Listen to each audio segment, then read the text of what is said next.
Today I'll show you how easy it is to make a chicken stew from leftover roast chicken. In our fridge there's always leftover roast chicken to make a new meal from, so for today's meal I'll be taking my leftover roast chicken and some veggies, kumara, potato, celery, carrot and onions to create a simple stew with dumplings. You can use whatever veggies you have on hand to make this meal. Pull all the chicken meat, skin, fatty bits from off of the bones and set aside. Gather all your ingredients in one place and get ready to create.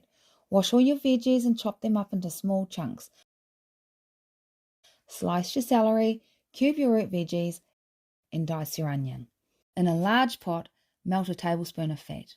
I'm using coconut oil here, and add your herbs, garlic, parsley, and thyme, and stir until fragrant. Then add your chopped veggies and stir until they become soft. Add a teaspoon of salt and stir through. Add your chicken, stir again, and add 1 litre of chicken stock. Bring to a simmer until all vegetables are soft.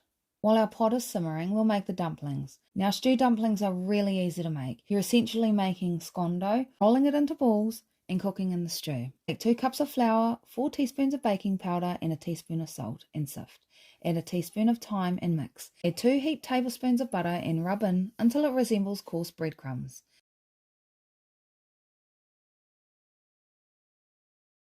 Add milk a little bit at a time and, using a table knife, cut through the dough until the mixture comes together.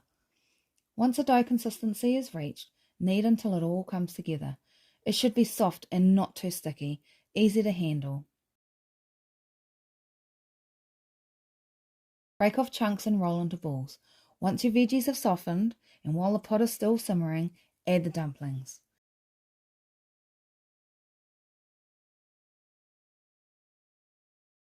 Leave to simmer for 10 minutes, by which time your dumplings would have doubled in size. Leave for another 10 minutes to cool in the pot. Dish up your stew by first sharing out the dumplings into each plate, then adding your stew. I promise you there will be no leftovers from this meal.